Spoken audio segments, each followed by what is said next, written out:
Bibutse gato, muribuka umubyeyi wasutse amavuta ku birenge bya Yesu? Muramwibutse? Mu bigishwa 12 bose, Yuda niwe wenyine wamenye agaciro kari amavuta.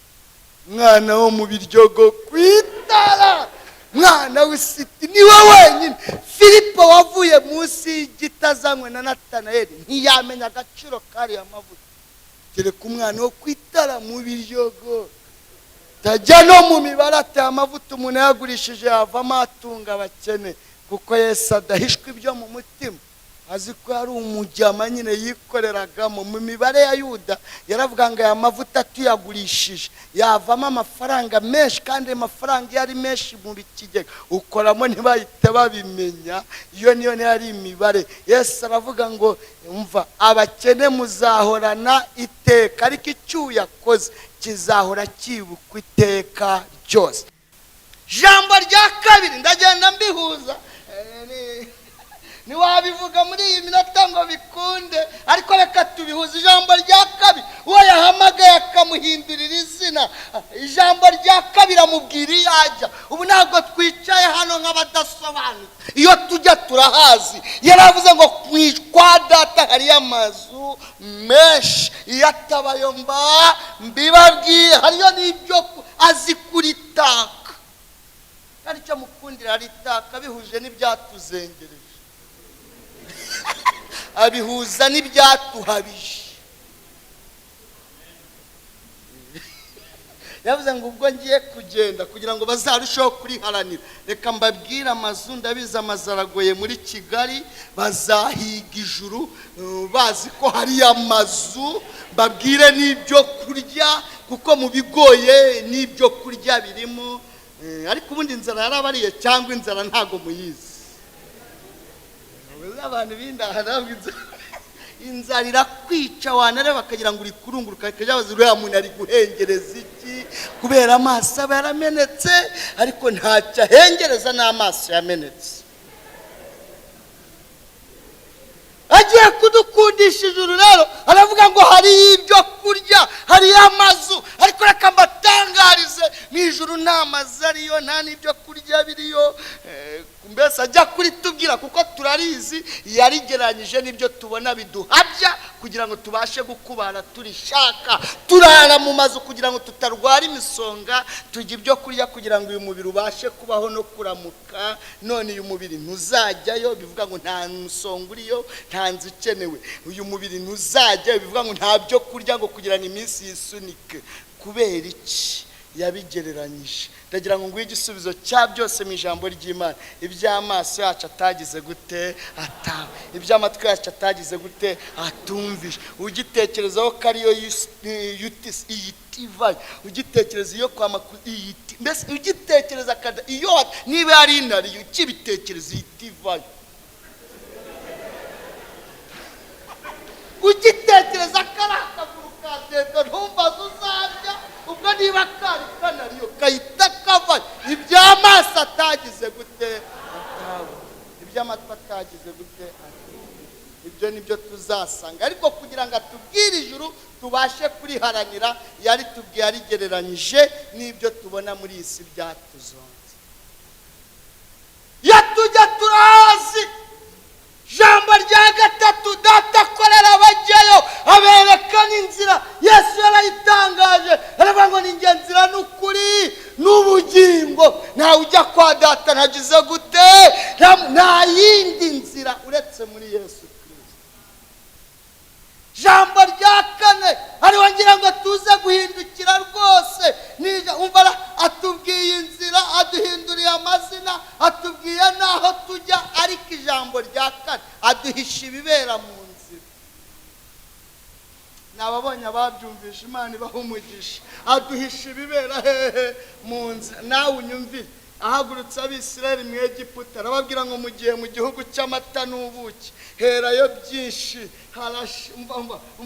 hariyo byinshi byiza, aragitaka. Ariko arangije abahisha inyanja itukura, abahisha umwuma wo mu butayu, abahisha inzoka zo mu butayu, abahisha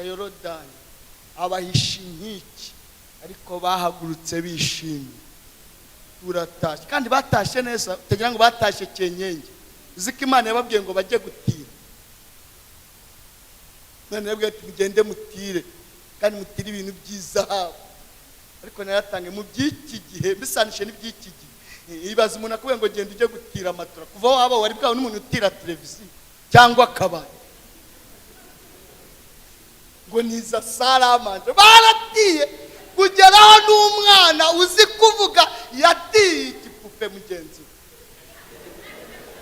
Baratira Imana irangira ngo kandi najya mu mitima y'abanyegiputa gitere kubatiza.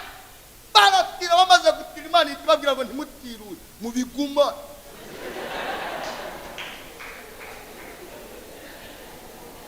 Barabigumana. Imana irangira ngo kandi ntimuzagende nijoro, muzagende ku manywa muvuze amakondera, n'umunyegiputa wagiye isafari amenye ko muhagurutse, batazavuga ngo mwarabibye. Muzi impamvu imyaka 400 bamaze bakora uburetwa bajya guhaguruka, Imana yabahaye ibihembo byabo. Oh haleluya!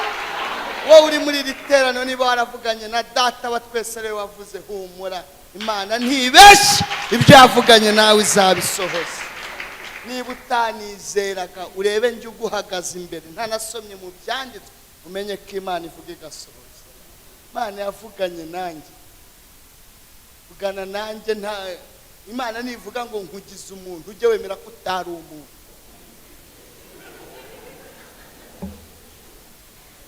Imana nivuga ngo mwana wanjye nkugize umuntu, najyaga ninjira mu iteraniro negeraga akikira ishakoshi, amwitegera akavuga ati niwe wibye telefone ubushize, akandeba ahita yikiki.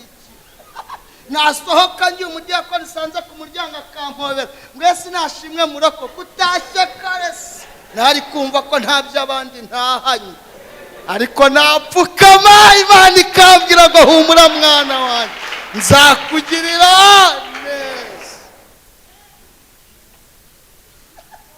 Nanjye mfitaho nyubu.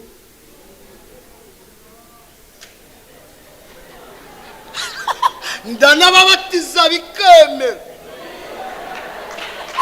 ndanabasezeranya we bikemera.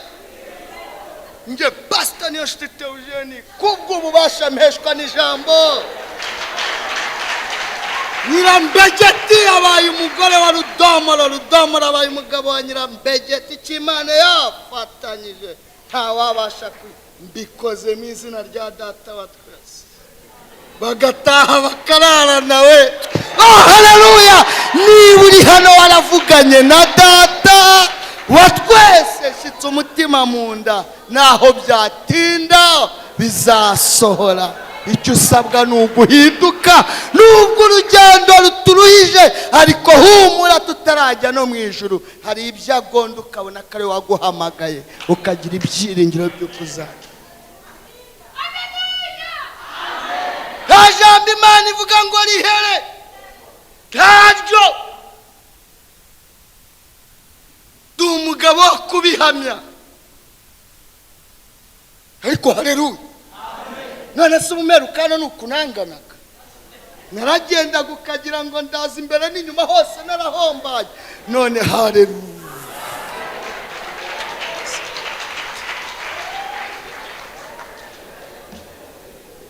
Abashumba mufite ntago banzi, kambihera amafoto be birebera.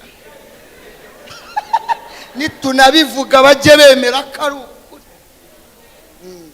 Ahubwo ngo nari nerekanwe banyemeye, siko nabonye unyemera we. Mana ishimwe ko nabonye unyemera. Barambenze, hari upfata mwayese.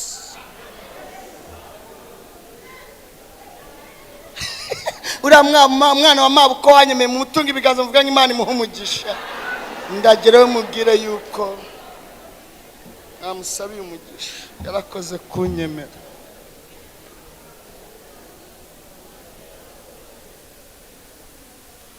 Mana irahari, yaraduhamagaye, adusezeranyije ijuru kandi tuzarijyamo, atubwira n'ibyiza biri mu ijuru. Tumukurikira tuza aho tujya, ariko yaduhishe ko mu nzira harimo amagambo, yaduhishe ko mu nzira harimo ubushomeri, yaduhishe ko mu nzira harimo ibibazo n'intambara zitandukanye, yarabiduhishe. Ariko Imana ishimwe, nubwo yabiduhishe, ijambo rya gatanu yatugeza ahakomeye, avugana natwe uko tubicamo, twarangiza tugakomeza. Izina ry'Uwiteka rihabwa icyubahiro. Nta kindi cyashoboje Abisirayeli urugendo, nuko bageraga ku nyanja, akahita abwira Mose ngo ufite iki? Ngo ufite inkoni. Bagera ku mazi y'Imara, umwuma ubisha iminsi 3, kamubwira ngo kebuka urebe igiti iruhande aho ujugunye mu mazi mwinywere. Bagera kuri Yorodani, kabwira Yesu ati wivunika, bwira abatambyi bikorera isanduku bajya imbere. Bagera imbere y'inkike, ikabwira Yesu ngo wivunika, muzenguruke bucece, mureke twihate gushaka icyo Imana ishaka, ubundi duhinduke rwose. Uru rugendo ruguyemo benshi, twebwe izajya itumenera ibanga, tubwire ngo bana banjye. Ariko haleluya, Imana ishimwe, Imana ishimwe. Soza kuru rugendo ruruhanyije ruzajyamo bana, kuru rugendo rugoye iri juru rizajyamo bana, zajyamo bande. Hari abatugiriye inama babiri, uwa mbere ni Pawulo, uvuga ngo duhinduke abakomanda. Niko yabwiye Timoteyo ngo ntiwarijyamo uri umusaviri, banza uba umukomanda. Ubu natwe turi abasirikare, afande wacu yitwa Jesus.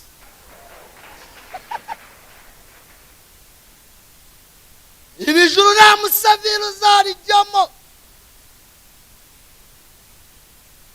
Oya, ntibishoboka, kandi natwe tujya ku ikosi.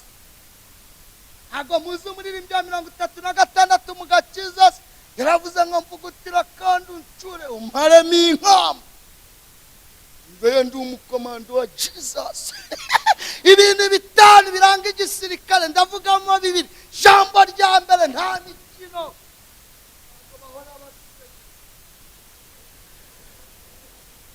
Mbabona Nyabugogo bari mu kazi, iyo bahindukiye nawe urebe barahindukiye. Neno hari igihe umubona ukabona ni Karoli wo kwa, ngasi Karoli wo kwa Ntonira, kwiganye Karama kuri paruwasi, hari hashize 7 mutabona, ukambuka n'ubwuzu ugiye ukimuhobera. Waba ukimuhobeye. Tugomba kuba abasirikare, tugasirika imbere y'icyaha. Nta mikino y'icyaha, nta n'ubushuti dufitanye na Satani, nta n'ubwumvikane, nta n'imishyikirano izigera ibaho. Sirika imbere y'umubiri, gukunda icyo ashaka kukwikira ni ubugingo.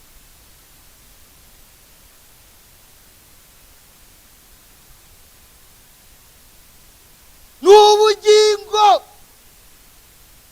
have babwiye Naboti va mu rwa ruzabibu. Naboti arahakana, mwama haba muhana ibiguzi, aramuhindura amuhana urundi, arahakana. Aravuga ngo biragatsindwa ko natanga gakondo y'abasogokuruza, arinda apfa atagiranye imishyikirano na. Aravuga ati birashoboka gute? Ahaba umwami ahaba ko natanga gakondo. Ubu hariho abantu bagenda batanga za gakondo, mbese bakagenda bazitanga inzira yose, ku buryo wibaza ati uyu muntu yagera hasi. Gakondo yacu mu isezerano rishya ni agakiza twahawe rimwe, ariko nugakinisha uzagatakaza. Hari abagatakaje bitwaga ba murokore, bakaba bitwa ababingwa. Ibyo bareba ukabona ni ababingwa bo mu nzu y'Imana. Wanamugura akakubwira ati mfasha hasi. Ubu dufite ababingwa bo mu nzu y'Imana. Kuri mwe ati nta muntu w'Imana witwara kujya akakubwira ati ujye ureba ikureba itakureba urebe. Mfite uko mbana n'Imana.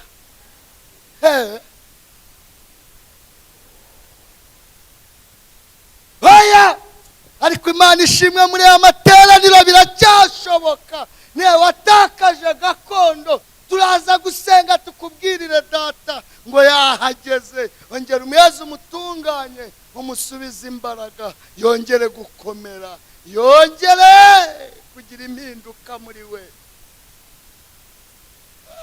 Gakondo zaratakaye zitakara mu magambo, gakondo zaratakaye zitakara muri iyi si, ndavuga agakiza gatakara muri iyi si itakoroheye. Bari bwajya kwa Mutangana ngure, nta muntu wo kwa Mutangana ugenda buhoro, abaho bose babihuye. Nawe uhageze ntumenye uko bigenze, ushiduka wafatiye. Kwirirwa kwa Mutangana ukahava nta gakondo hatakaje, bibari dayo wagera wasuza umukristo ati murako ati pastor ati ndaje, ukaba ati umfashirize umukristo atahe amahoro. Niyo mpamvu dutinda tukamara iminsi ingana gutya. Abayobozi Imana ibaha umugisha, bateguye iyi minsi ngo tuze gushakashaka tumenye iby'umwami Imana agize gute ashima kaje. Gakondo zaratakaye, bamwe bazisiga mu tubari. Gakondo zaratakaye bazisiga mu busambanyi. Ariko ubundi iri jambo gusamba nta busobanuro bwaryo muzi icyo ari cyo. Wahinduka gute usambana?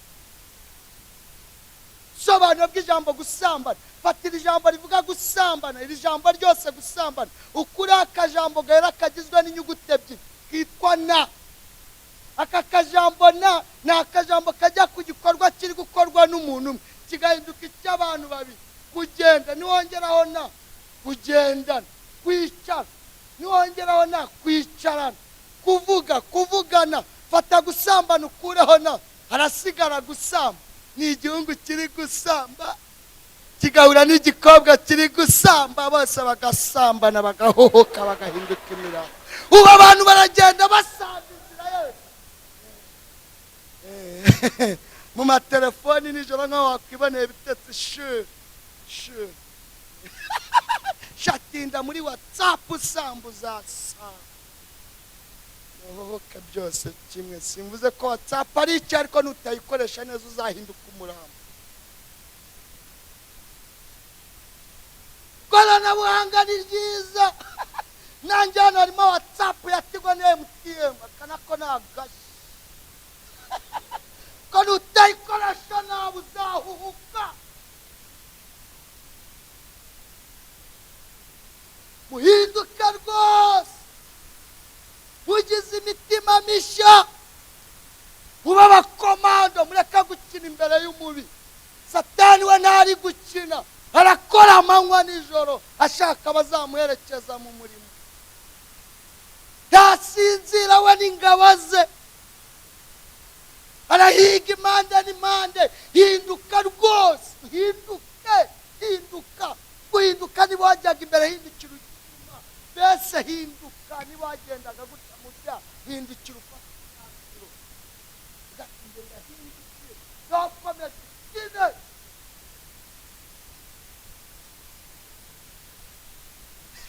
Tugomba kuba abasirikare tugasirika imbere ya Satani. Ariko icyantangaje, tugomba no kugira morale.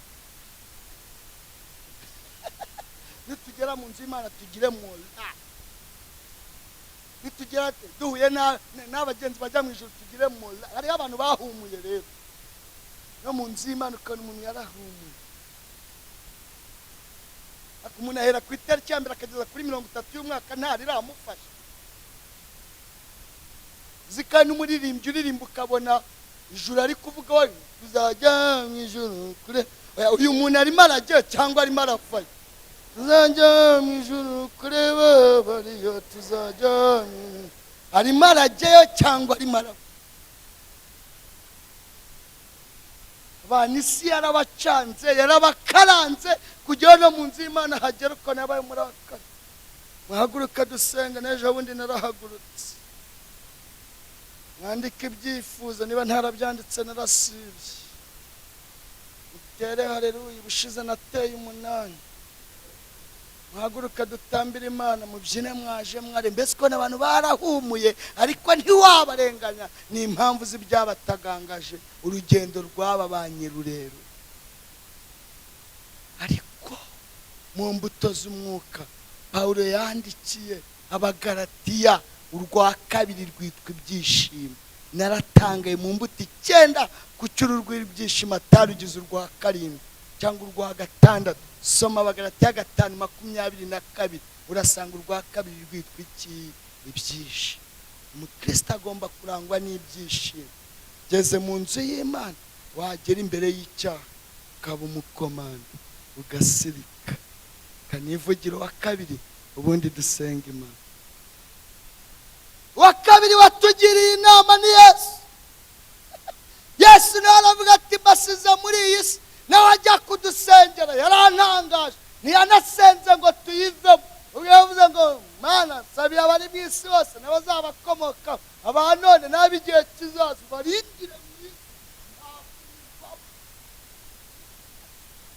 Nawe ndebera ubu isi yadusengera ngo tuyigende hejuru, ariko ubarinde umubi, ariko ubarindire hehe?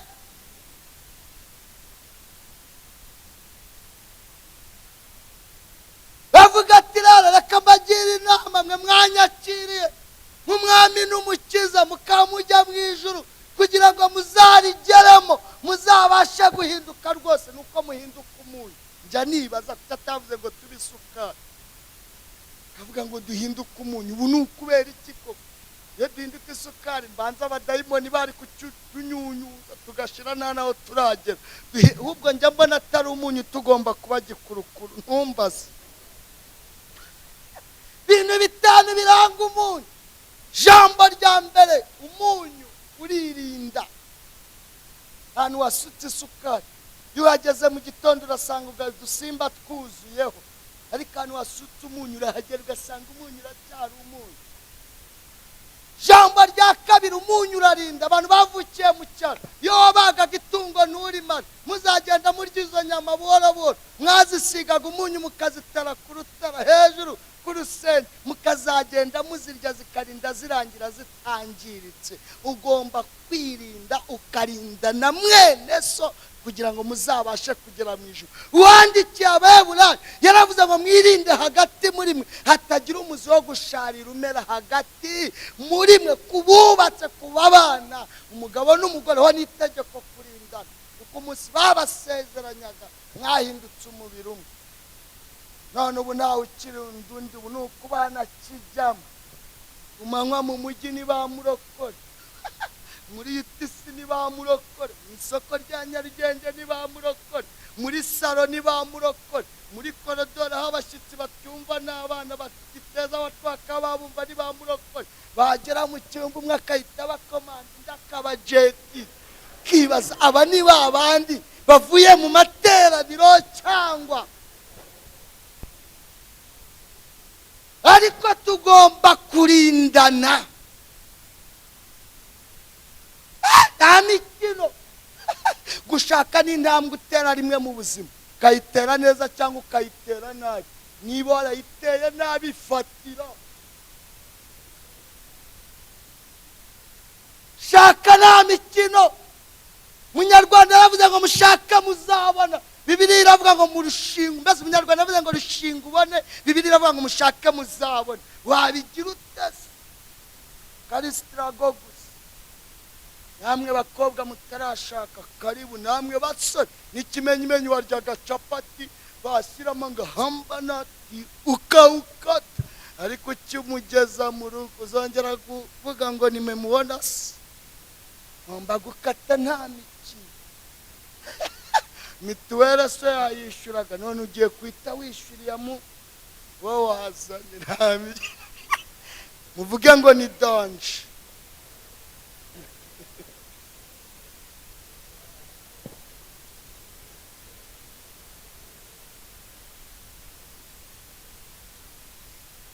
Rero ibyabubatse tuzabivuga twaje muzabubatse.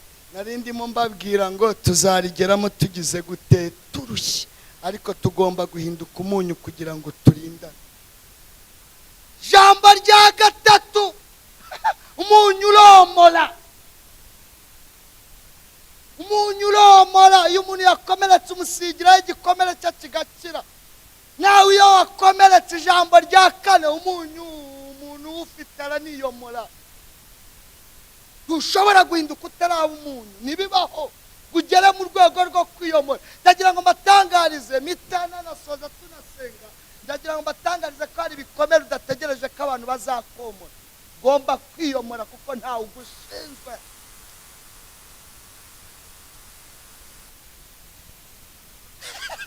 Niyo wasanga hagusomera umurongo wo muri Bibiliya nkagera ko kuba narahugura ibijyanye n'isanamitima, nkaguherekeza mu kiganiro ugaturika ukarira nkakurambikaho ibiganza,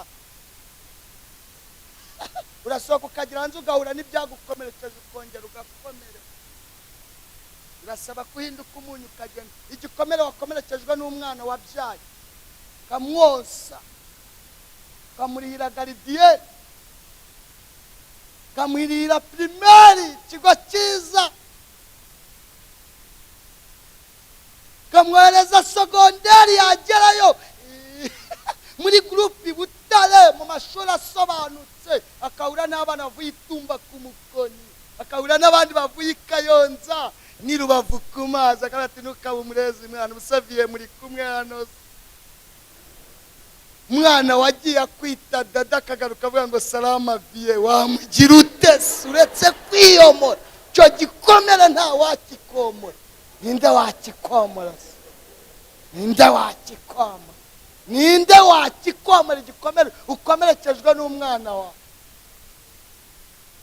Yaragiye agenda neza, yarimbye muri korali y'abana ku cyumweru, akazagaruka agenda nkagenda. Salama vie, wabigira ute? Tugiye ati ngiye kurya icyuma vie, mwana avuye mu rugo arya puresa akaba ajya kurya icyuma. Wamugira ute? Wamugira ute? Birakwiye ko tubwira Yesu akaduhindura akaduhindura umuntu tugakomera.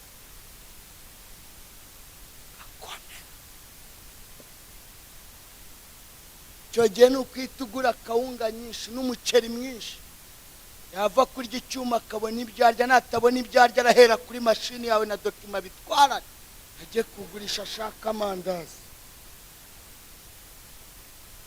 Aho nta sengesho rikoraho, ntaryo yihese,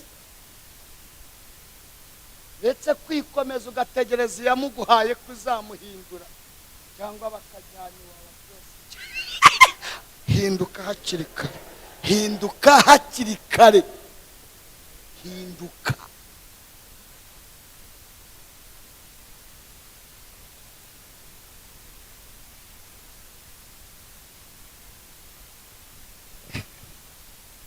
Igihe kiratubwiye ngo turekeraho, ariko hinduka. Mwana w'umukobwa ajya ku ishuri, kazagaruka kwita mere, salama mere. Ntamugira ute? Iyo muhaye kujyana muri kantine batureka mwemeze mere, no yagiye no kurya amandazi byibuze akagenda akakugura akantu ukagira ngo ni ipantaro, byibuze si n'ipantaro, ni isogisi utamenye uko ari dada. Yava muri dushe wari guhatibira akavuga ati umukozi rwose nuna reka njye mu gikoni ntekera akana kanjye gakumbuye kurya ibiryo natetse, ugashyashyana ukagira ngo kari kwisiga ipuderi byibuze karakoze, none isogisi kari kurwana gaseze kaba ukaba nasohotse neza agira ngo Yesu meri ngiye ku muhanda. Wamugira ute? Kumubona agenda ugasenga ukavuga ati Mana mbabarira, ataha amahoro nahita ibeshya umukozi ikimamiye tukujyana imageragere. Nungukanura. Dukwiriye guhinduka.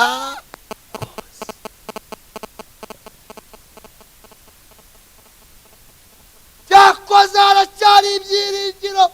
Yobu niko yavuze asoza, aravuga ngo nawe igiti cyatemwa rwose, ariko igitsinsi kigahera mu gitaka, umuzi wacu ugasazira mu gitaka. Ngiyo wumvisha amazi ngongera gushibuka nk'igiti kikiri gito, ngo kandi kikongera kugira amashami y'ibitontome. Reka mbinginge bene data, icyo giti nta kindi niweho nanjye. Bibiliya ivuga ijambo igiti inshuro 138 mu isezerano rya kera. Ariko Mana we, naratangaye, iki giti niweho nanjye. Ndeka gutinda byinshi muri teoloji. Iyo cyumvisha amazi nubwo cyatemwa ng'igitsinsi cyacyo, iyo kikiri mu gitaka upfa kuba ukigeraho Imana ivuga, upfa kuba warabaye muri aya materaniro, upfa kuba wageze ahangaha ukaba wumvisha indirimbo z'abaririmbyi, ukaba wumvisha iri jambo ry'Imana. Numwemerera biracyashoboka, kandi ni ijambo rimwe kumwemerera,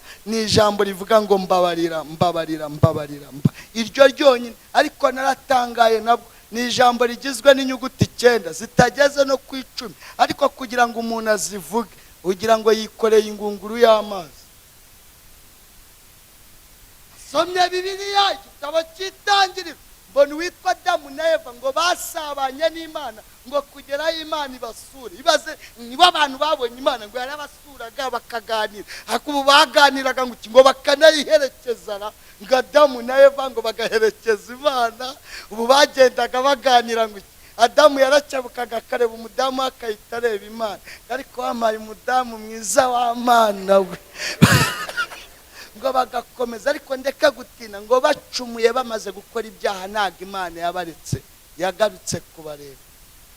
Commentaire professeur wangishe mishiri yavuze ngo mu kiganza kimwe yaje hatwaye ibikapo bitatu, ikindi kiganza zitwayemo ijambo ryitwa imbabazi. Iravuga ngo nibamvuga ngo mbababarire ndabaha imbabazi, ariko nibatansaba imbabazi ndabahereza ibi bikapo. None muragira ngo Imana ibaza Adamu we ngurihe? Imana ariyo ba Adamu yari ihazi, yari irimo yatira umutima wa Adamu iwucokoza ngo irebe ko yavuga ngo mbabarire. Garaga ndihishe kubera iki wishe? Imana ariyo ba impamvu Adamu yihishe, iracyari gucokoza umutima wa Adamu. Ariko uzikuna Adamu yasoje avuga ngo si umugore wampaye se, bivuga ngo iyo utamu umugore simba nagize gute nacumu. Avuga tubwanze kuvuga ngo mbabara reka negera umudamu. Eva we nta n'amagambo menshi, inzoka ware, bivuga ngo iyo utarema inzoka simba nacumu. Ibonye yuko banze kuvuga ngo mbabarira, itibahereza igikapu, bwira umugabo ngo ubuzima bwawe bwose nubwo gukata uzajya ubona kawungu ugize gute.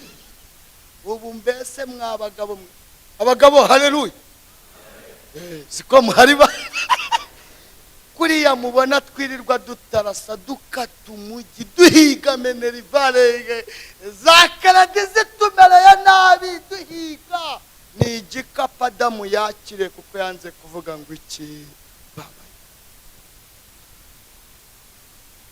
Abamama murahari haleluya. Kuriya namwe ibise bibarya, ariko mbanza biryana rati. Iyo dushima Imana, Imana yaduhaye umwana, twebwe abagabo tuba turi fiye. Haleluya. Twari dufite umwana umwe, none yatwongeye n'undi muyimpereye icyubahiro. Reka mpe na madamu agira icyo avuga. Ababyeyi murabyumva byari bikaza cyane. Kuriya byakuriye, kuriya byabariye ni ingaruka z'igikapo Eva yakiriye kuko yanze kuvuga ngo iki mbabare. Ijambo ry'inyuguti zingahe? 9 zitageze ku 10. Abakobwa haleluya. Ntabwo ibikapo byanyu birabategereje, mwabikwepere. Abahungu namwe ndanje gusa ingaruka z'igikapo. Mwisezerano rishya, ubwo hari abandi size benshi mwisezerano rya kera, mwisezerano rishya mvuge kubigishwa babiri witwa Petero ndetse na Yuda, bandi mbareke bananiya na Safira. Petero na Yuda nababaza ngo ninde wakoze ibyaha byinshi? Bamwe mwahita mumbwira Yuda cyangwa bikaze. Babaje ngo Yuda yakoze ibyaha bingahe? Bamwe mwambwira kugambanira Yesu, ariko Yuda yakoze ibyaha bibiri, kandi kimwe nicyo gikaze. Cyo muzi ntago ari cyo gikaze. Icyaha cya Yuda yibaga amafaranga, niwe watwaraga isakoshi y'amafaranga. Kandi mu bigishwa 12 Yuda niwe wenyine wavukaga i Yerusalemu mu murwa hagati. Bamwe bahise batangira guseka. mungurikire uko nabivuze mubyumve neza. Ntago navuze ko avuka inyama byose. Yuda niwe wenyine mu bigishwa 12 wavukaga i Yerusalemu mu murwa hagati. Abandi bose bari abaturesi b'i Galilaya ku mazi. Nena ubisanishije nk'iki gihe urumva yaba ari inyama byose ku itara mu biryo.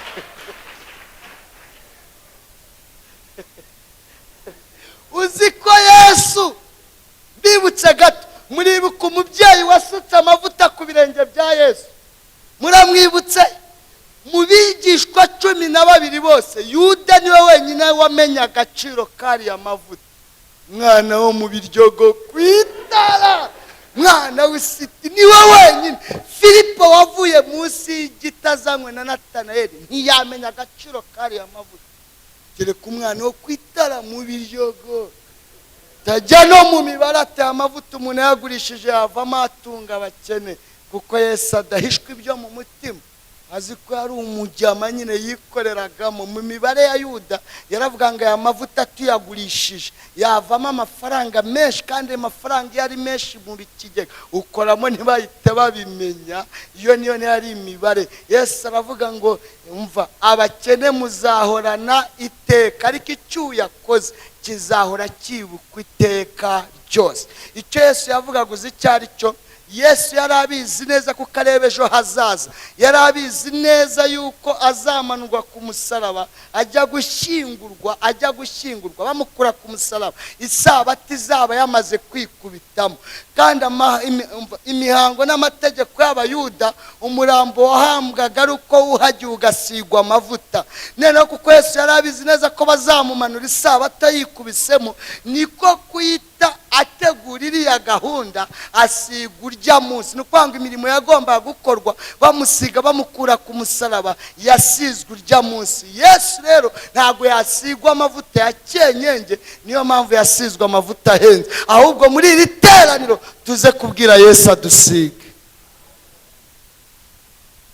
Cya kabiri cya Yuda ni ukugambanira Yesu. Ni mukizi se? Abahanga mu bya Bibiliya bavuga ko ari icyaha cy'ubuswa, icyaha cy'ubuginga. Ntago yagambaniye Yesu amwanga, yaramukundaga. Namwe mureke mbabaze, umuntu byeta ntaguteza ingaru wamwanga? Kubyeta murumva icyo ari cyo se? Ni imvugo twakoreshaga kugasima murahazi se? Ni kumubumbe murahazi se? Ni kwiriga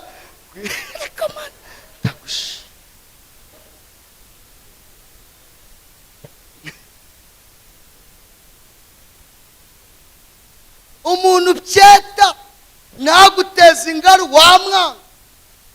Yagurishije Yesu, nkurikira neza, yagurishije Yesu atamwanga. Yari abizi neza ko batari bumubashe. Ravuga ati amafaranga y'abatambyi reka nyarye, ntago bari bumubashe. N'ejo bundi bari bagiye kumuhirika mu manga, ahita bakweba, ahita bayoba. Duca ku rusengero, bari gucururiza mu rusengero, arabimenagura. Abasirikare b'Abaroma baje, ahita bayoba. Rero sibwo bwa mbere abakwebye, n'ubundi reka nyarye, n'ubundi ndabizi arabayoba. Nawe ntiyamenya ko igihe cyagize gute? Cyageze.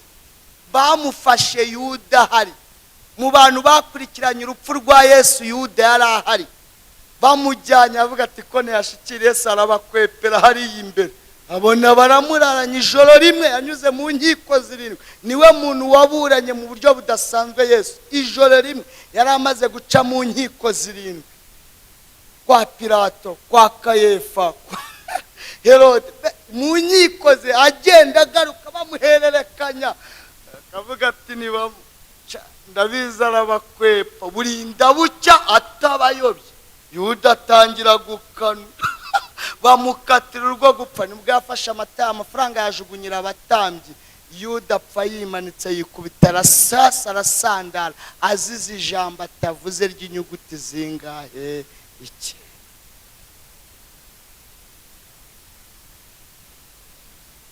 Petero yakoze ibyaha bingahe?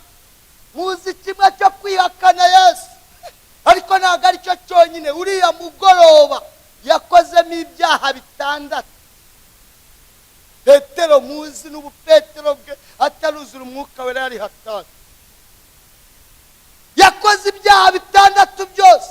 Icya mbere yariyemeraga, yigiriraga icyizere ati mwana w'umuntu agiye kungambanira. Petero ahita badiko mwigisha, ubwo ninde wakubasha ko no mu rupfu turagerana, kandi ubwamwerekaga inkota afite.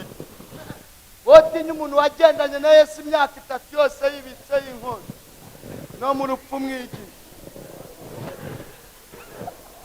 Ndiko yerekaga Yesu no mu rupfu turagerana, no mu rupfu uragera nayo ukagira ngo baratera umusimari Yesu hano. Na Petero ashiraho yamwerekaga inkota yazanye no mu rupfu. Ubu dufite abarokore tugendana bazanye inkota mu nzu y'Imana, ku buryo bibitse inkota z'amagambo, ku buryo gushimangira ijambo. Ubu hari amagambo badushimangiye, umwuka wera agenda yaduhangiye muri uru. Cya kabiri cya Petero, Petero yimye inkunga y'amasengesho Yesu yamusabye. Mureke tujye gusenga tutagwa mu moshi. Bageze ngo Yesu yigiye imbere gato, Petero nabo bari kumwe ati twiryamire mwana, nitwe bari budiyesi. Ngo bahita biryamira, ngo Yesu arasenga, agarutse asanga basinziriye. Yesu avuga ijambo ryuzuye impuhwe n'agahinda, aravuga ngo munaniwe kubana nanjye isaha imwe. Bahita bahindura. Petero ahita ati musanga undi nubuze undi kusinzira. Aragikata. Yesu abona ko ari ibye ku giti ge. Njya mbwira abantu ngo igihe ugikenera gurupe igufasha gusenga nturabona, ubundi iyo ugikenera abaguherekeza gusenga ubu utarabona, ubu ugifite akoka. Yesu yigira imbere ayihamagara ku giti cye, data twese amwongerera imbaraga. Icyaha cya gatatu cya Petero, Petero yari umwicanyi. Yabaga mu ishyaka ryitwaga Abazelote, bagendanaga inkota, bahiganaga n'ingoma y'Abaroma. Avuga ngo nzahura n'Umuroma azandangiza, natandangiza nanjye nzamurangiza. Niyo mpamvu yagendanaga inkota. Ibuka wari uje gufata Yesu, Yesu akuramo inkota yitakata. Bamwe baravuga ngo yahereye ku gutwi ngo amwice buhoro buhoro. Petero umuzelote muzima ntiyahera ku gutwi, ni ijosi yashakaga. Yesu ahenge ko gato agenda ugutwi. Yesu ahita agusubije. Petero ati ndebera wa mutipe bana, ndakata amatwi agasubizaho. Nari nzi ko ndi bukata agashomba tera umutwe, hari icyo nari namweretse kwe. Ubu se ko nkatasubiza amaherezo naya. Icyaha cya kane cya Petero, Yesu ahita asiga, Petero ahita asiga Yesu mu kaga. Bibiliya iravuga ngo bakarenga agira gute ahinguka, bakarenga ahinguka. Icyaha cya gatanu cya Petero, Petero yari yicaye hagati y'abakobanyi kwa Kayefa mu rugo, aho bari kuvuga ngo twamufashe turamwica. Petero nimumufashe. Sinakasa ugutwi akagusubiza. Yarigenje ngo yasenye urusengero mu minsi 3 akarwubaka. Twamufashe nimumufate. Hari icyo nari nakwese namubwiye ko nyifite inkota. Bibiliya Zaburi igice cya mbere umurongo wa mbere, hahirwa umuntu udakurikiza imigambi yawe, nahagarare mu nzira ntiyicarane. Petero arara yicaye hagati y'iki y'abakoba. Cya gatanu cya Petero, Petero yihakana Yesu, isakibika gatatu amwihakanye. Petero cyarushije Yuda. Petero wakoze ibyaha bitandatu, yavuze ijambo Yuda atavuze, yarakoze biri kimwe ari ubuswa. Isaki maze kubika, Yesu amuhindukiye amurebe. Petero aravuga ngo mwami wanjye mbabarira. Petero ava aho ngaho ababariwe.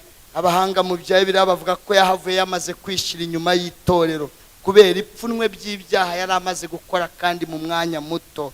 Ariko Yesu kubera ijambo Petero yaravuze yamuhereye imbabazi aho ngaho. Niyo mpamvu Yesu amaze kuzuka yatumye babadamu ngo mugende mubwira abigishwa ko nazutse, ariko na Petero amutumaho by'umwihariko. Iyo ataryongeraho Petero ari kumva ko mu bo Yesu yazukiye atarimo. Muri iri teraniro tubwira ijambo ryananiye abandi rivuga ngo iki? Mbabarira. Rigizwe n'inyuguti zingahe? umuntu wahindutse arangwa no guca bugufi agasaba imbabazi. Imana ibaha umugisha mwinshi. Ijambo rye rindimo ryari iryo. Umwami yambwiye ngo mbazanire ubuhamya naho butaha nta kundi byagenda. Sirikare arangwa no kwihangana, baca muri byinshi bari ku ikosi kuba bategura akazi bazanyuramo.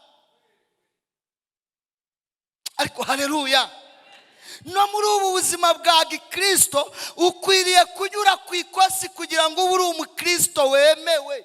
Hariho abakristo mbese mu bana ariko batigeze banyura ku ikosi. Kizabikubwira uzamukandagire muri kwasiteri.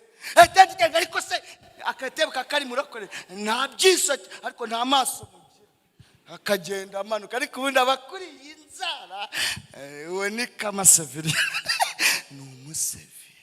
Ari niyo mpamvu mbwira abasore bacu iri jambo rivuga ngo ndagukunda ntugapfe kurivuga, kuko uriya uri kuribwira ritegereje imyaka 21.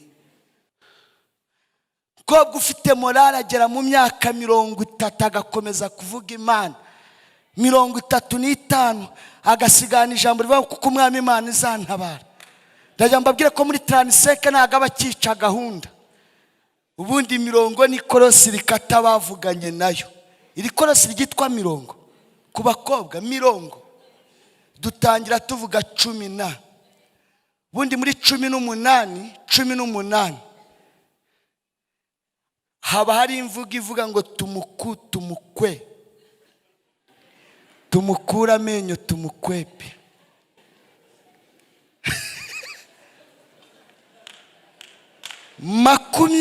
makumyabiri n'itanu haba imvugo ivuga ngo bagarira yose ntuzirize. Kutabuza abantu kuvuga se ngo dore uko abyina. Abantu baravuga, uraceceka ngo wirase, wavuga ngo wishyira imbere, wananuka ngo waranduye, wabyibuha ngo wayamaze, waba murengaresha nk'ishyamba ritagwamo imvura, waba mugufi ngo ni igice, ntacyo wakora ngo unezeze. Ujye ubyina uko ubyumva, wikoze hariya ugaruka ubyine ni haha. Ubundi hari imirongo muri Bibiliya y'abantu bakubiswe bari kuri Tekeri. Yesaya 57, kuko umwami Imana Uwiteka niwe mwungeri anjyamisha mu cyanya cy'ubwatsi, kurira kwarara umuntu bwa kimpundu. Simesha atambuka, amashyi menshi.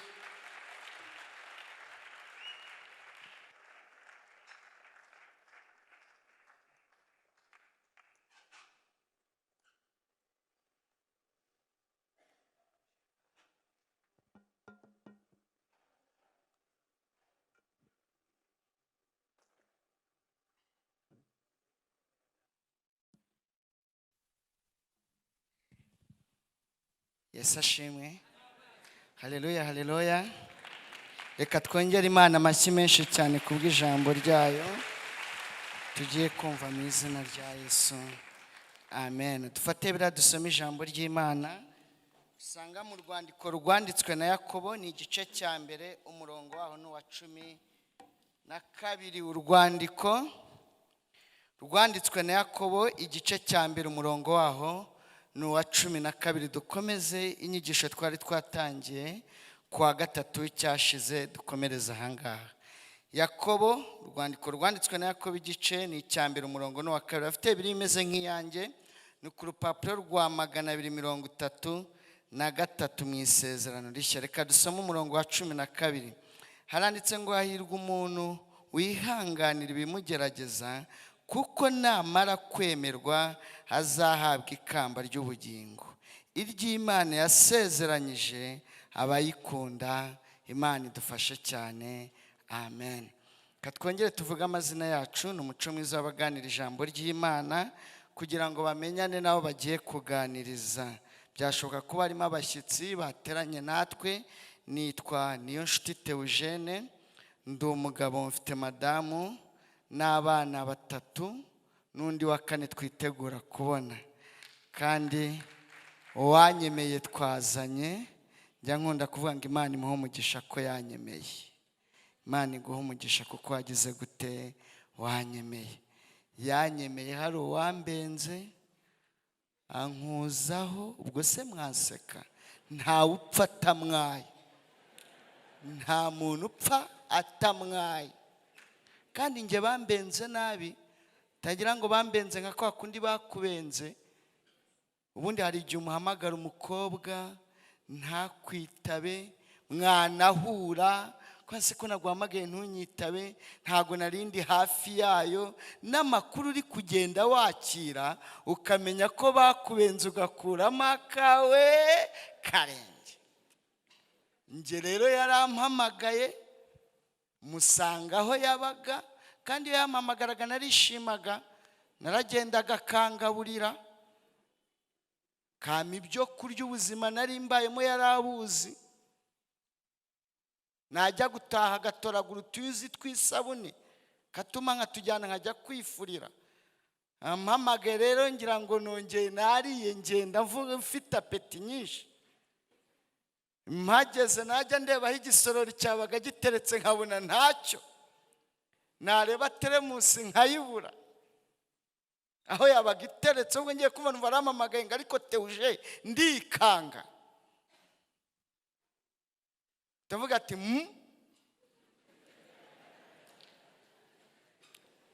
yambajije ibibazo bitatu kubisubiza birananira. Ariko Teuje, kuva twamenya nawe ari bwigurira ipantaro. Iyo shera ari kuguhata ibibazo udafitiye igisubizo uvuga uhuma, ntago ubumbura. Niweho mbaza.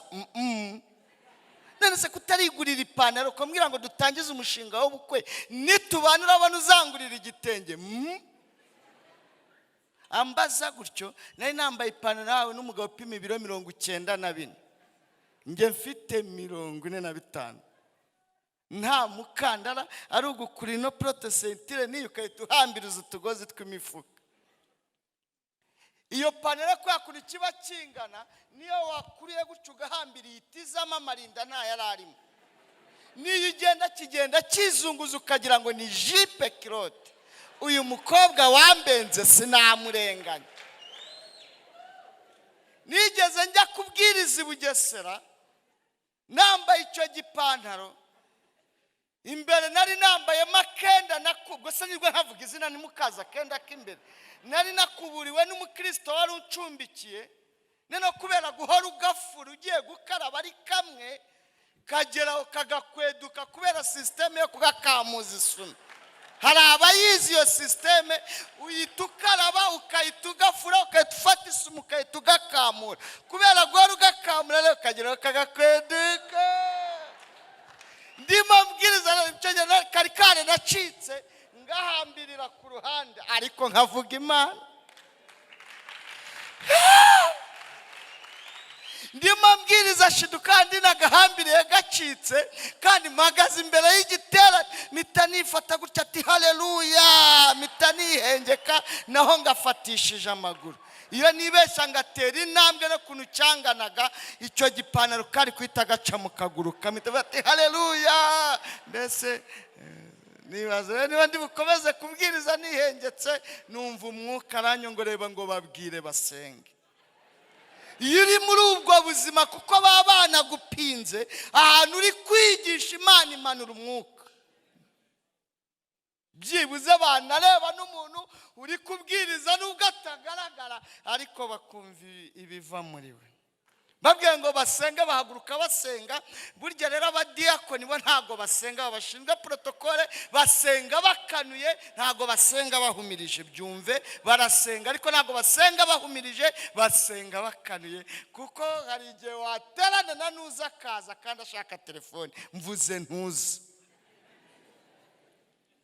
Nena hari ukuntu bubaka rero insengero z'imwana bagasiga umuryango ujya muri biro. Nabonye bahagurutse bahumirije batangiye gusenga, mpita ninjira muri biro mpita ngafata ukuntu mbese ndagenda ninjira muri biro, naho umudiyakoni umwe yabonye ninjira yagira ngo ngiye kunywa amazi, aza nkurikiye, aje asanga naduciye na twa tugozi ndimo ndagahambira, turi karara, ndamubwira ati izangarukaho, humura. Ndapfukama ndambikaho ibiganza, aravuga ati nubwo ntacyo nkumariye reka ngusengere Imana iguha akenda k'imbere. Mbese shimye Imana.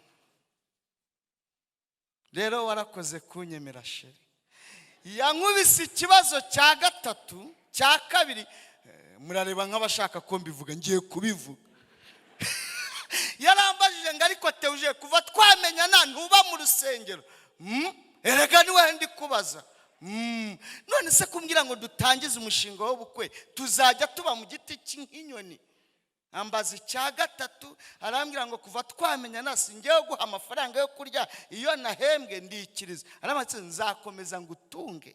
Arambwira ngo ndakubenze wihangane. Ankuzaho, iyo bakubenze isi kubana nto ukabura aho uhagarara. Kureba uwo muryango sohoka wese ndigite simbuke ndaca muri uriya muryango ko nari naje kwa sheri. Ariko nshimye Imana ko nabonye unyemera, mwamutunze ibiganza mukavanga Imana imuhe umugisha. Imana imumpera umugisha mwinshi mu izina rya Yesu, amen. Mbese kubonaho nabihera biba ari hatariyo ninjiye mu buhamya, ariko twiganira ijambo ry'Imana. Ubushize ubwo nari ndi hano twasomye amagambo y'Imana Pawulo yandikira Timoteyo, amubwira iby'uru rugendo, iby'ubu buzima bwa Gikristo. Tuganira ijambo ryitwa ku musirikare. Dufata uru rugendo turimo tujya mu ijuru turugeranya n'igisirikare, kandi twabonye ko Pawulo atigeze aba umusirikare, ariko ubuzima bwe bwo mu minsi ya nyuma yabaye mu gisirikare, cyangwa yabanye n'abasirikare muri za nzandiko ku rukiko aho yakoze. Ndetse twabonye ko yandika na ruriya rwandiko yari yaramaze gufungwa ageze muri gereza.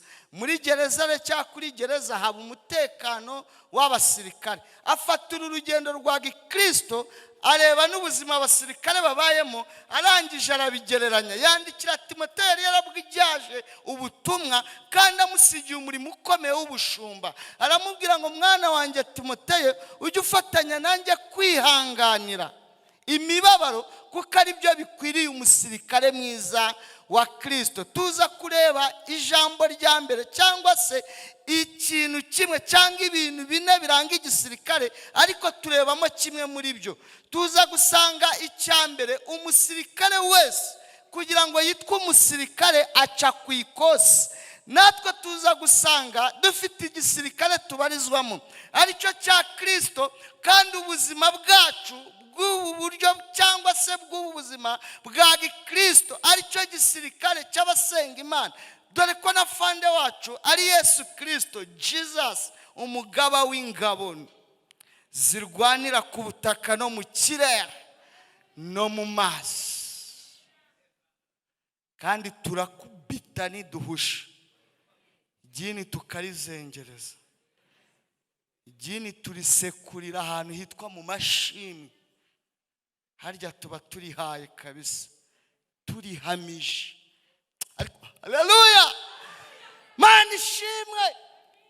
Kandi kagutinda vuga ijambo rya kabiri. Twabonye ko ari n'umuririmbyi waririmbye ruvuga ngo mvugutira kandi ucure, umaremo inkamba, umpindura igikoresho wishimira.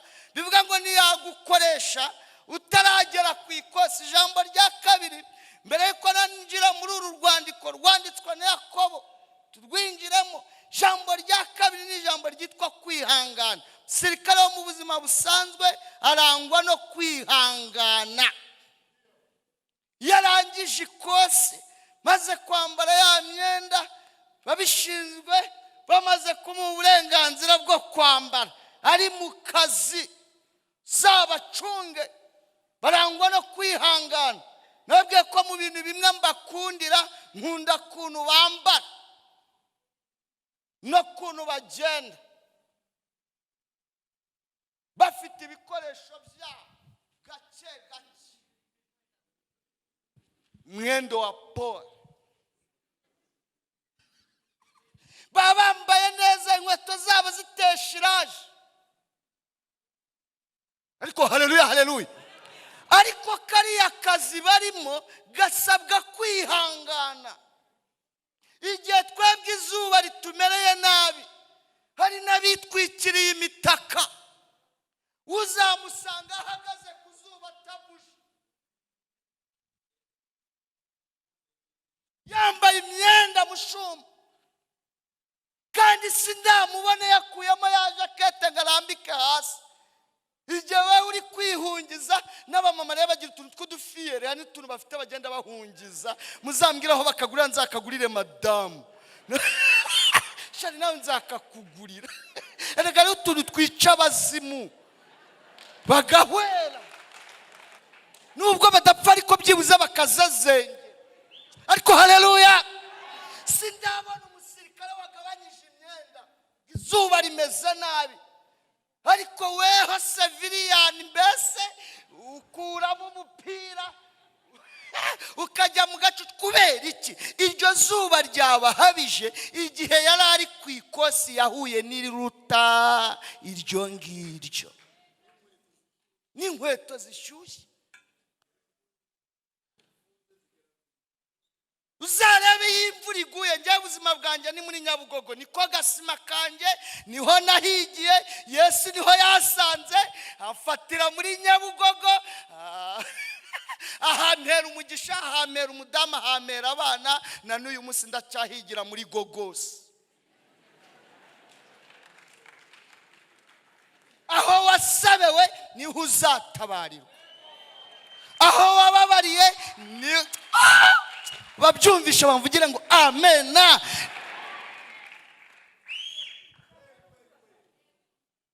Nyabugogo iyo imvura iguye, niba ari ahantu haba abantu benshi muri uyu mujyi wa Kigali, mbanza Nyabugogo ariyo ya mbere. Iyo imvura iguye usanga twambuka imihanda dutibika, bisikana na velomoteri n'abamotari rero bakoze ijisho. Gukora ijisho urabizi se, bafashe icyuma bameze nabi, ukwepana na za kwasiteri mwirukanka, ariko umukomanda ahagaze abayimereye ati imvura ikamanuka. Reba ukuntu mukwepana n'amamodoka ari mwiruka, nubwo ntazi igiswahili za mvugo zabo, ariko mpamya ko bavuga ngo unabona abasivile tu, ale ni basivile tu.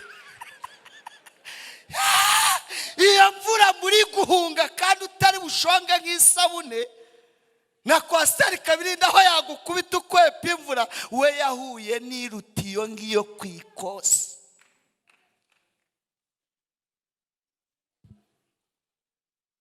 Yahuye n'iruta iyo.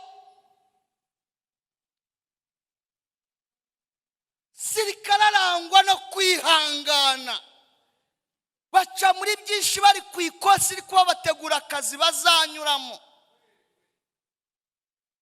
Ariko haleluya, no muri ubu buzima bwa gikristo ukwiriye kunyura ku ikosi kugira ngo ube uri umukristo wemewe. Hariho abakristo mbese mu bana ariko batigeze banyura ku ikosi, kizabikubwira uzamukandagire muri kwasiteri.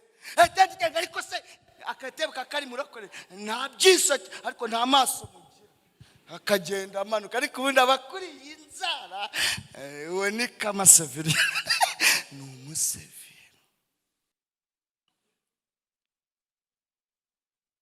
Umukristo arangwa no kwihangana.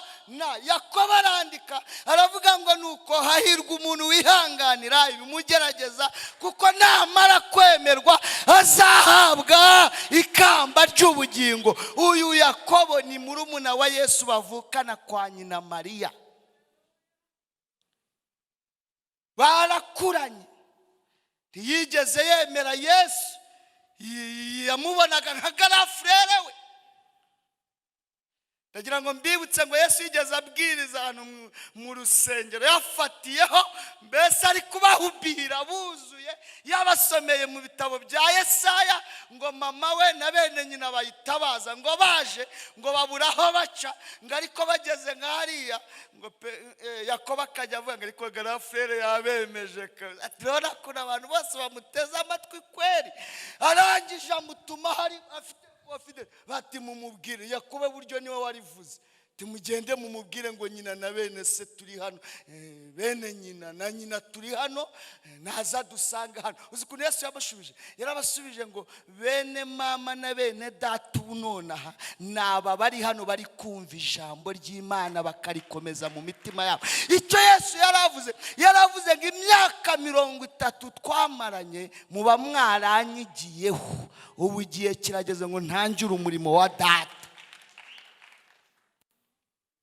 Bajya batureba bakatwitiranya, twambara bimwe, duhahira hamwe, tudodesha hamwe, amashuri namwe, ariko umunsi Kristo azahagarara ku bicu bizasobanuka.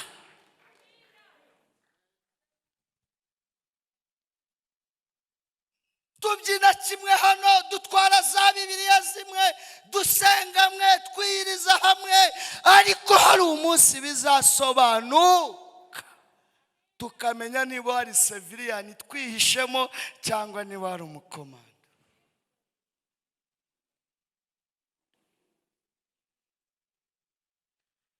Yakobo ntiyigeze yemera mukuru we, ariko mu ifatwa rya mukuru we yararikurikiranye. Mu rubanza arakurikirana kwa Herode, kwa Pilato, bamusohokana mu murwa bamujyana Nyabihanga, arabikurikirana. Yakobo bamushyira ku musaraba, bamutera umusumari wa mbere, bamutera wa kabiri, bamutera uwa gatatu. Iyi misumari nta mwanya afite wo kuyivugaho. Hari abantu bajya bashyiraho komanteri ngo umwe barawuriye ng'abafuni, ariko bazajya sima barye n'imisumari. Mwagiye mureka kubarenganya. Byari ngombwa ngo abambwe n'imisumari 3. Uwa gatatu hari icyo uvuga. Kaguru kamwe kavugaga imiryango 12 ya Isiraheli, kandi kaguru kakavuga abanyamahanga, weho nanjye. Kugerekeranya amaguru bagateramo umusimari, abari ababiri, abari batandukanyijwe n'amasezerano babaye umwe muri Kristo Yesu. Ntawe bariye ntimukababeshye, bazarya sima barya n'imisumari.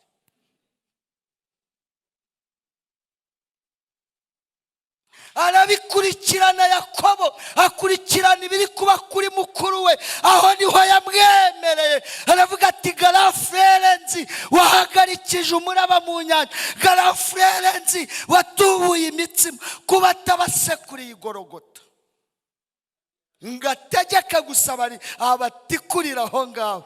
Afite kwihangana kudasanzwe. Niyo mpamvu mu kwandika yatangiye avuga ngo njyewe Yakobo, imbata y'umwami wacu Yesu Kristo. Ntabwo yavuze ngo njyewe Yakobo mwene nyina wa Yesu, yari yamaze kumwemera umwami. Aravuga ngo njye Yakobo, imbata y'umwami wacu Yesu Kristo. Mu byo yahereho yandika, yahereye ku ijambo ryitwa kwihangana. Yabonye muri mukuru we bakuranye, aravuga ngo nuko muvuge ko ari iby'ibyishimo, nimugubwa gitomo nibibagerageza bitari bimwe by'uburyo bwose. Umusirikare aba yiteguye isaha n'isaha guca mu bimugerageza. Ntago wabasha guhura nabyo, ntago wabasha kubicamo udafite ijambo ryitwa kwihangana. Ijambo rya gatatu riranga igisirikare ni ijambo ryitwa morale. Sirikare barangwa na morale mu buzima bwabo bwa buri munsi. Morale abasirikare barangwa na muri 90 Inkotanyi zitaha, nari mukuru nari ndi muri uyu mujyi wa Kigali. Ngewe ingabo zari zicogeze ko Habyarimana zagiye kubabuza gutaha, zikagenda ku mabisi. Morale ari morale. Kwa dutuye Sonatibe bakajya bagenda baririmba biziritse. Bari bafite indirimbo zitandukanye za morale. Hariho n'ababahimbiye indirimbo abakuru bari muri iki gihugu zivuga ngo Sherija Lafitumuku. Izo zacaga ku maradi. Morale ari morale. 94 mu basohotse muri uyu mujyi nyuma ndimo. uwari wabasekuye kuva mu Mutara abinjirana umujyi.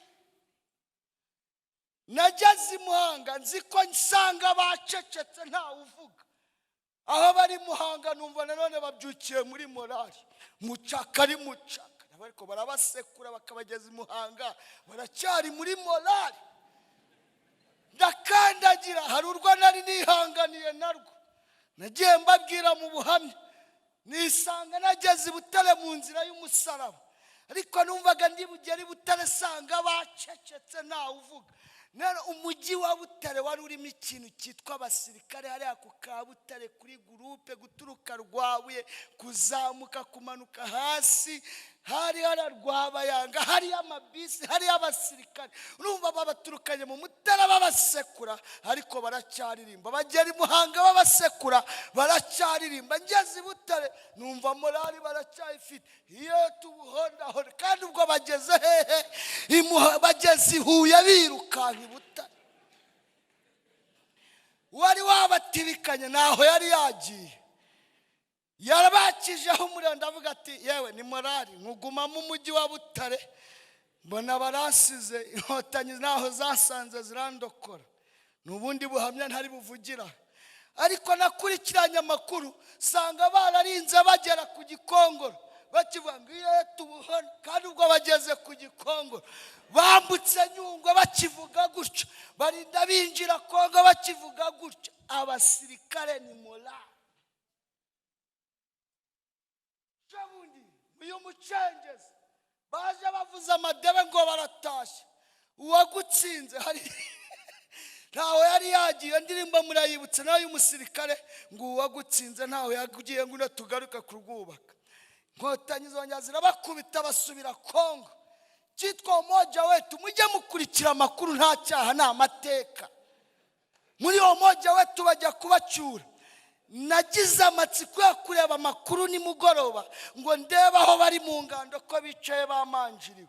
Mu ngando morali yari ikiri morali, reka ibitero byahindutse tuzarwubaka, morali kiri morali. Umusirikare wa Kristo agomba kurangwa na morali.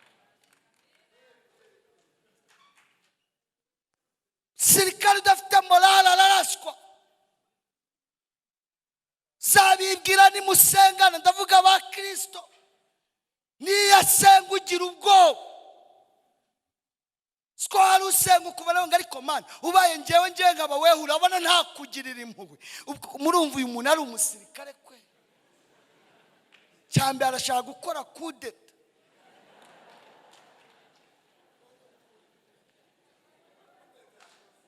Morali nigeze mbibabwira. Hano hari umukobwa twasenganye, inzara iraturya, twari turi mu buvumo na gurupe twabagamo, yitwaga Badatana mu Mujiji.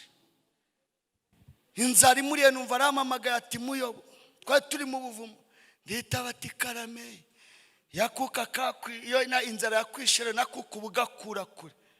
Inzara irakwica abantu areba bakagira ngo uri kurunguruka, kayavuga uriya muntu ararunguruka iki kubera inzara. Ndita bati karame, ahita ambwira turabona tudapfa. Hari kuri Noheli ndabyibuka. Ndamubaza ngo tuzirikiza, ati inzara. Ndamati niba ari inzara napfuye kera. Arahigima aranyihorera. Mu minota nk'itatu numva arasenze ngo mana uri mu ijuru n'agahungu kawe murimo murarya, twe twishwe n'inzara hano. Ibaze aho umuntu asenga gutyo, hari morali yari agifite koko?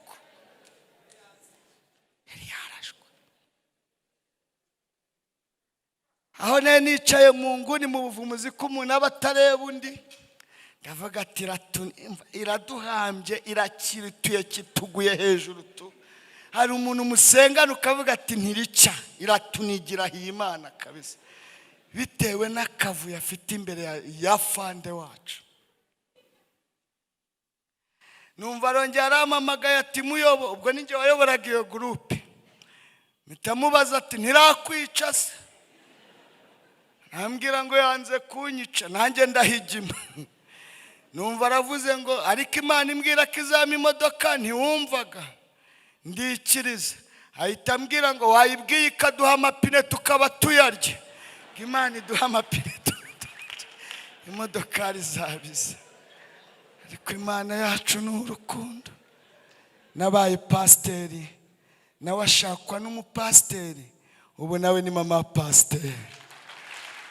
Imana yacu ni inyembabazi. Umusirikare arangwa na morali.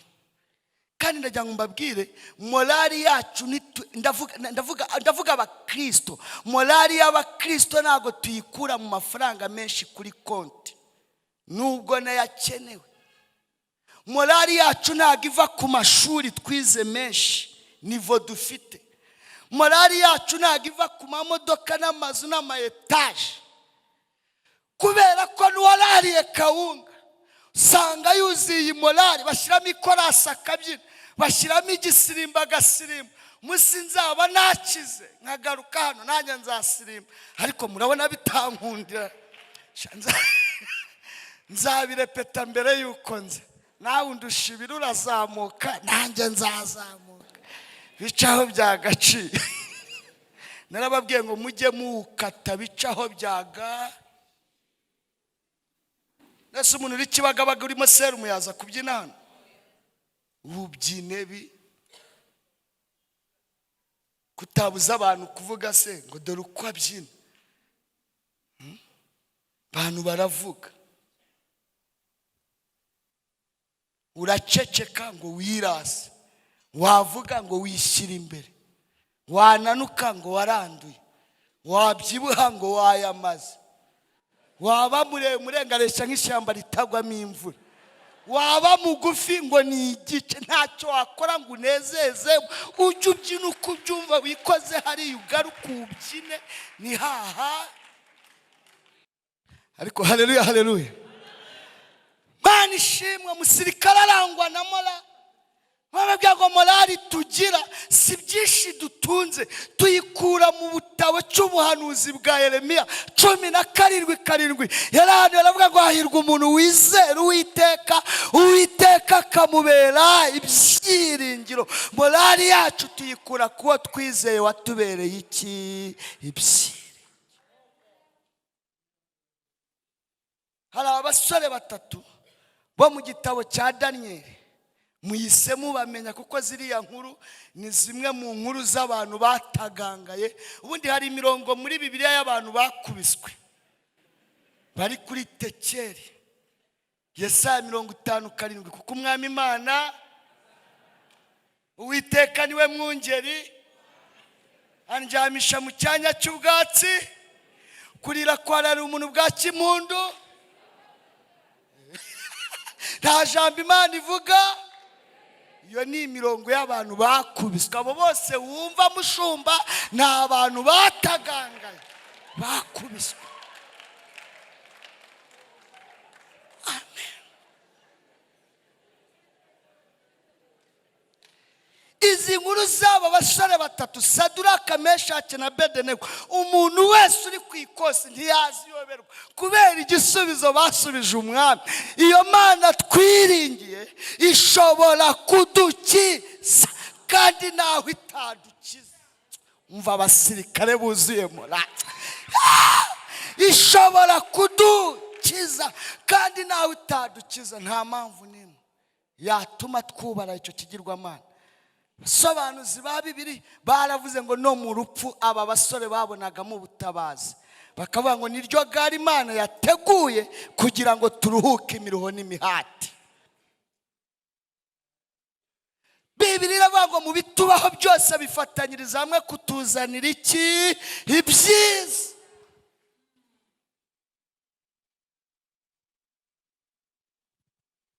Komantere washyize inkuru kuri izi ubusobanuro bwa Bibiliya ntaho byanditse muri Bibiliya, ariko ni ubusobanuro bwo kugira ngo inkuru yumvikane. Bwo bari bamaze kuvuga ngo iri jambo, mu ijuru hahise haba inama yihuse y'umutekano. Erega dufite inzego mu ijuru zikurikirana, ta majoro y'ijuru iyobowe na data wa twese. Navuga ati mu bakomando mfite mu isi hari abavuza ijambo. Muterane mbabaze, tange ramforo, tanga umusada. ndabyibuka Shumba yavuze ijambo ryiza bwomeruka hano aravuga ati morale gifasha umusirikare gutsinda ni umusada uri inyuma. Ryankoze ku mutima. Iyi nama yari irimo umva inzego zose, hari hariyo Gaburiyeli, hari hariyo marayika ukomeye w'Uwiteka, hariyo Mikayeli, hari hariyo abamarayika, hariyo abaserafi, hariyo ibizima. Ngingo yo kwiga hari imwe yo kubaza ngo ninde watabara abana banjye. Imana ihera ku bamarayika. Babaza ngo itanura baryenyejeje 7, bahamagaye abagabo 20 bo kubaboha kugira ngo babajugunyemo. Mwakoresha igihe kingana gute gutabara abana banjye? Abamarayika baravuga ngo twakoresha iminota 45. Imana iravuga ngo mwasanga byarangiye. Nababwiye ngo n'ubusobanuro bw'inkuru kugira ngo ibashe kumvika.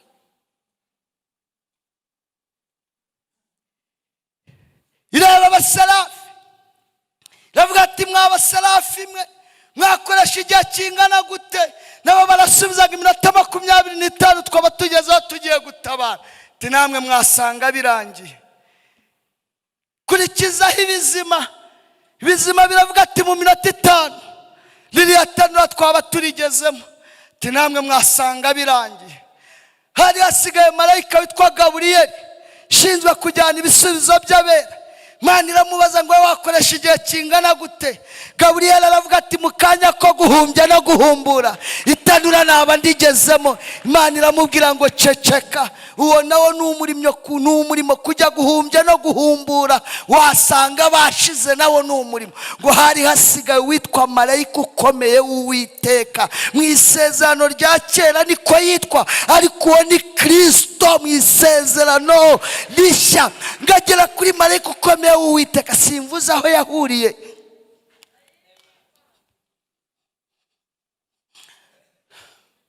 Usa nkubwira ahura na Yesuwa kamwipresenta kati njubu nonaha ubu nari mari nuko ari bwo ukimbona kandi ndi umugaba w'ingabo zo mu ijuru n'izo.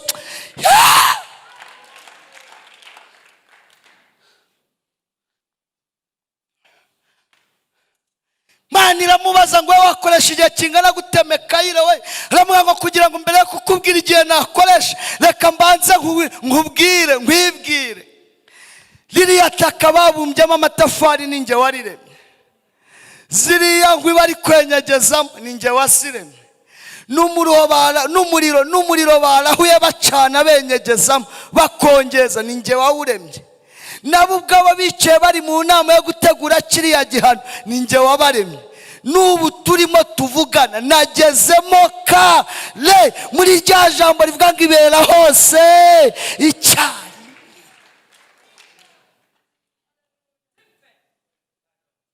Iyo ufite morale unyeganyeza Imana. Ubwo ufite morale agera mu myaka 30 agakomeza kuvuga Imana, 35 agasigana ijambo rivuga kuko umwami Imana izantabara. Ndajya mbabwire ko muri Transeke ntago abakica gahunda. Natwe abayobozi iyo tureba abayobora urubyiruko tureba abo bakobwa bakuze. None se arajya gusokoza hengeka hari icyo akiramira, ahita afatiraho. Ntaba yica gahunda. Mirongo, ubundi mirongo ni korosi rikata bavuganye nayo. Iri korosi ryitwa mirongo ku bakobwa. Mirongo dutangira tuvuga 10 bundi muri 18 haba hari imvugo ivuga ngo tumukura amenyo tumukwepe.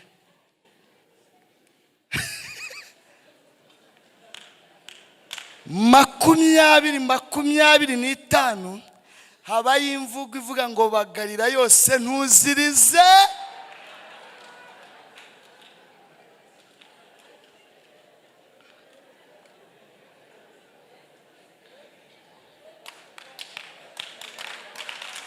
Aho ngaho muri 20-25 hari imirimo ihabera yitwa sharupi ntiyayisiga, sakame ntiyayisiga. Ari niyo mpamvu mbwira abasore bacu iri jambo rivuga ngo ndagukunda ntugapfe kurivuga, kuko uriya uri kuribwira ritegereje imyaka 21. Yariguriye ishakoshi, arigurira inkweto, arikubitira hano tiro meka, none urimo urapfa kuri nyanyagiza. Nuhura n'abatarigeze bakizwa, yakumva ngo werekananwe n'undi akagushakira ikirungo cyayaranga akakurungira, hangiza ukaza hano ngo dusenge. Natwe abashumba barago tuzajya tujya kugusengera wa muhungu, ariko twabanje kumenya amakuru. Niba utarabibwiye 15 ko bose siko bari. Hari uwo berekanye mu rusengero, umukobwa ahita ahaguruka ari mu nguni ati no no no no no no no no no. Urwo ni uruheburayo, ni urwo mu ijuru.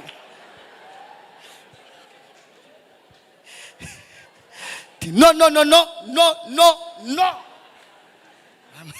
Bazakwerekana n'igisirimba cyawe ndagahaguruka avuga ati no no no no no no no no. Hano koko ubwo ntiwabura aho urigitira koko. Senga Imana ikuyobora. Sinyigisho z'urubyiruko. Noneho 25 kuzamura ni imyaka yo kubifata uko ugahanga amaso ku musara. Sigana ijambo rwako nta jambo Imana ivuga ngo rihe, kuko umwami Imana azanaba, Uwiteka niwe mwungeri wa. Hari igihe ugeramo na makeup ntigufata, wanayitera ikavuvuka niba ari makeup.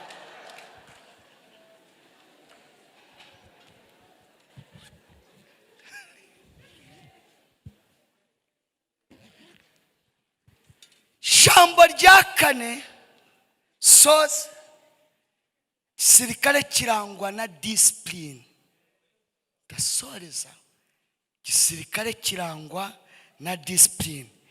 Jambo rya mbere ikose, jambo rya kabiri kwihangana, jambo rya gatatu morale, jambo rya kane discipline, ikinyabupfura. Ikinyabupfura. Umukristo arangwa n'ikinyabupfura. Hari igitwenge abana b'Imana badaseka.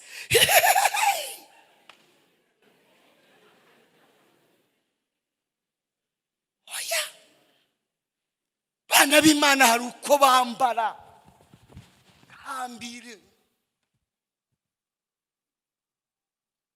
Reba kabisa pasiteri ndi n'ikigori mu muhanda gishekeka. Nabikora ndi kumwe n'ababajama banje, ariko ntabwo nakongoza muri gari ngo mu bunyobwa.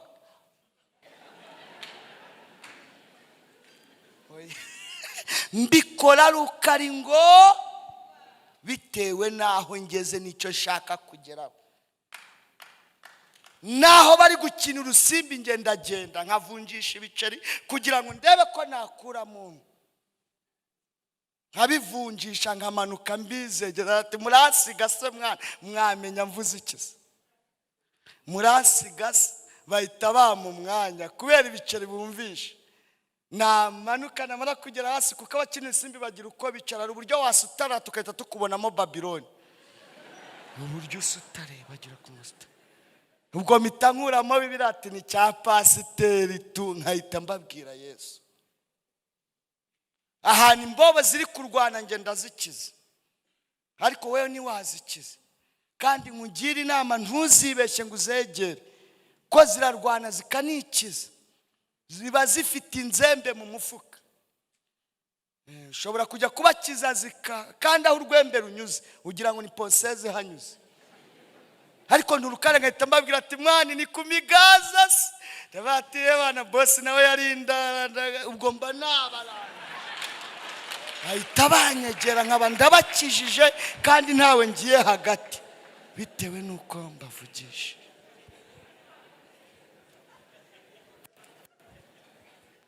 Ubwo rero kugira ngo mbe pasiteri, Imana yanyujije ku ikosi si y'ububobo kuko ari zikaba bobo mbese imbobo nzajya nzigeraho nkamenya uko nzivugisha.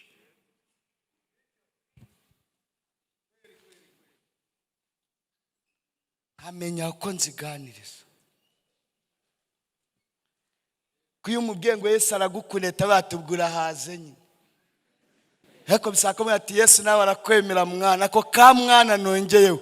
Ketubanga ubwo se nanjye yanyemera kweli. Kubera mwana nongeyeho gusa. Hariho nigeze merekeza agiye gucoma ndamuherekeza. Nugufima mushuma. Ugufima se byurabizi.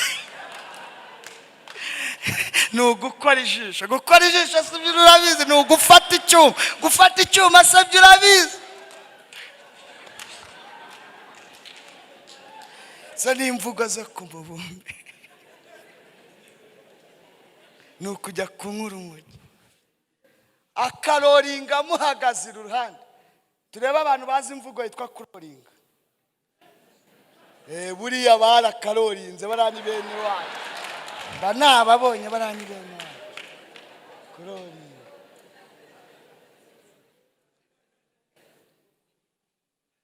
Ubundi gukuramo iki? Imbuto. Tufata rija rero kayita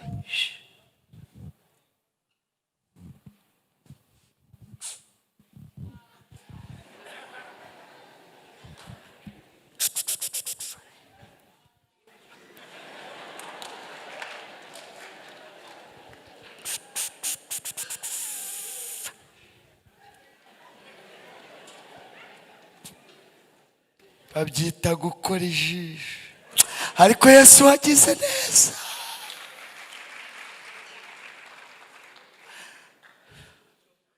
Akaroringa muhagaze iruhande. Yamubwira ati karoringa ariko Yesu aragukunda. Ati mwana pastor tunange Yesu yanyemera kweli. Karoringa nawe Yesu aragukunda.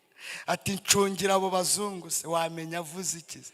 Ngo ncungira abo bazungu ubwo yarambwiye ngo nimucungire leta. Abazungu n'abasirikare. Izo ni imvugo zo kugasima. Shobora no kuza watangamo chance tukakubonamo Babylon kugasima. Tukahita tuvuga ngo abazungu bateyemo. Bahita bakuyoba kwirigara uri kumwe n'abapushayi kandi wari wabagezemo uzi ko wabagwiri. Kubera imvugo ku masiri gusenga. Zungu bateyemo mani umwe ugasigara wenyine kwirigara. Ubwo arema mbwira ngo ncungira abo basirikare mbese umutekano. Ati gacome no Yesu muhagaze iruhande. Cyo gihe nari mwarimu nari ntaraba pasteur. Maze kugacoma namwe ati rero nagucungiye nanjye turajyana gusenga tumva pasteur. Tumati ndaguha imyaka tugende ntaribi. Ati ndamuha ibiryo tugicaye nakoreraga Kiruhura ku rusengero rwa DPR. Twari dufite amateraniro y'umugoroba. Arinjana mwati tambuka wicara hano imbere. Namujyanye n'imodoka tambuka wicare hano imbere. Mwa yaje ngo yicara hano imbere ahita mwatare imbere ni danje mwana pasteur kanicarire hano inyuma ku muryango. Mbe mbayoka neza. Ngaba bareba neza yicara hari inyuma. None korari maze kuririmba bagiye kwicara mbona arahagurutse araje. Rero aragenda ukagira ngo aragenda mu mazi.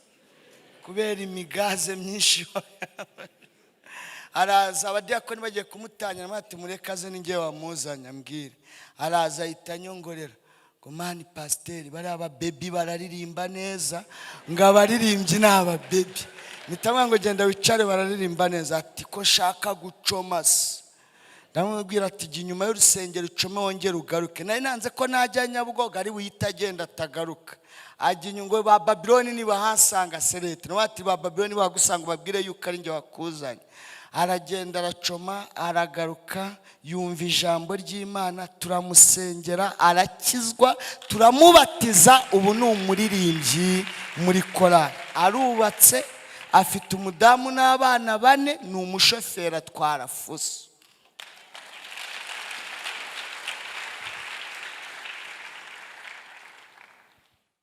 Ariko byari ikosi cyatumye mufata ni ikosi nanyuzeho. Soza itandukaniro ry'igisirikare cyo mu isi n'igisirikare cy'ijuru ni irihe?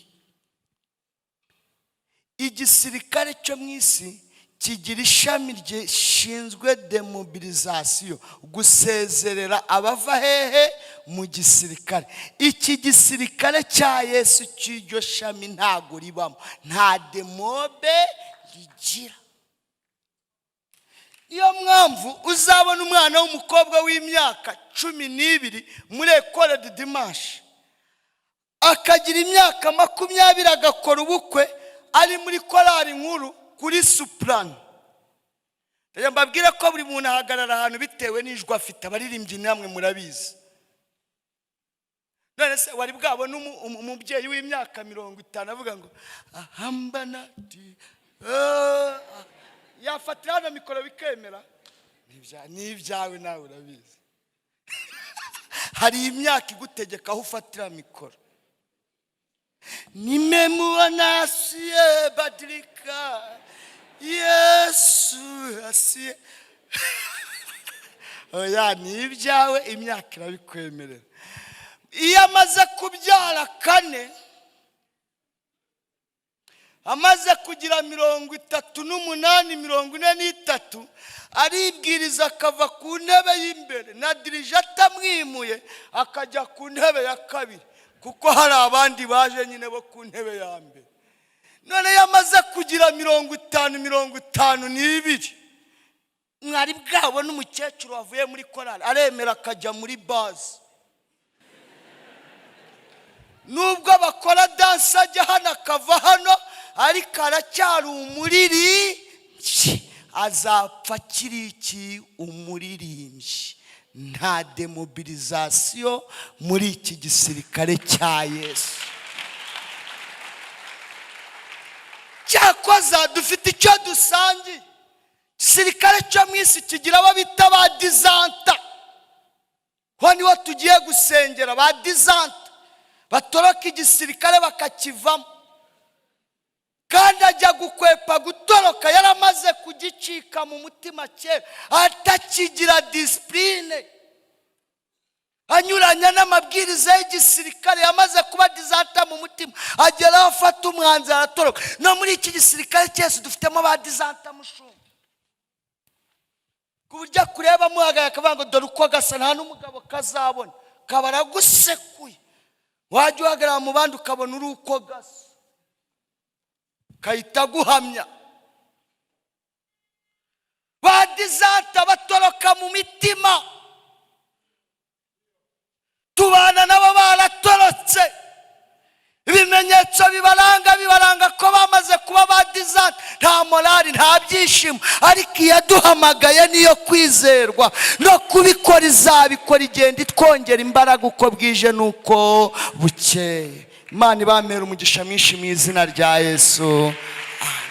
Ndashaka ko dusengana Imana. Morali iracyahari cyangwa ibigukuba bituma utakaza morali? Uhagurukire mu mwanya wawe. Discipline ziracyari zose, uhagurukire mu mwanya wawe. Yababa we. Ariko dusengere muri iri jambo rivuga ngo Mwami wongera ushoboze. Paulo yaravuze ngo dushobozwa byose na Kristo duha imbaraga. Muhaguruke dusenge Imana, tubwire Kristo ngo dushoboze tuzarangiza iki gisirikare. Yakobo arandika aravuga ngo hahirwa uwihanganira ibimugerageza, kuko namara kwemerwa azahabwa ikamba ry'ubugingo. Uzahabwa ikamba ari uko wihanganye kugeza kuri wa munsi wa nyuma. Mushumba karibu sezerera intama, ariko